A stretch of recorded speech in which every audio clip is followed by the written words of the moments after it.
Hi, I'm Jennifer from the Worcester branch of the Wayne County Public Library, and today I'd like to share with you a fascinating new book, The End of Men by Christina Sweeney-Baird. In the year 2025, a mysterious illness breaks out in Scotland and has lethal effects only on men. Dr. Amanda McLean reports this disturbing new virus based on a handful of cases from her hospital, but her warning is ignored, and the virus swiftly becomes a global pandemic. Over the course of just months, the world looks very different, dominated by women.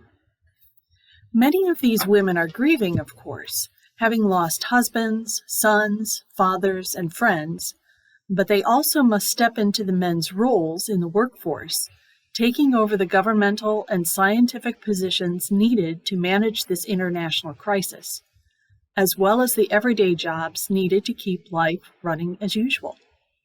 And as the virus runs its course and a vaccine is developed, women are also the ones tasked with finding hope and a way forward. Now, I know that reading about a global pandemic during a global pandemic might not be everyone's ideal entertainment. The first portion of the book really hits home with its descriptions of the fear, the panic, the grief, and the stumbling to find any sense of normalcy in a world turned upside down. Given that the book was written in 2018-2019, it's difficult to read it without feeling absolutely gut-punched at how life has become more unbelievable than fiction. But as you read further, you get pulled into the first-person narratives by several female characters. Amanda, the doctor who first sounds the alarm, struggles with her own losses and her need to understand why the pandemic happened. Catherine, a social historian, is determined to document the human stories of this new plague and to help remember those who have been lost. Dawn, an intelligence analyst on the cusp of retirement, advances through the ranks of British intelligence to help the government remake society.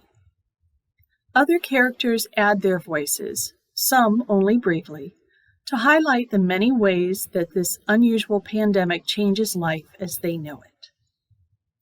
What this novel offers is not just a feminist dystopian look at society, but a reassessment of where our world is now regarding the role and status of women, and how we can find our way to a more just and equitable society for everyone, regardless of gender.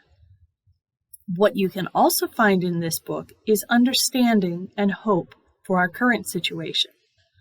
As one character notes at the end of the book, we can never regain what we have lost, and we must accept that, mourn that, grieve what cannot be, and find a new way to exist.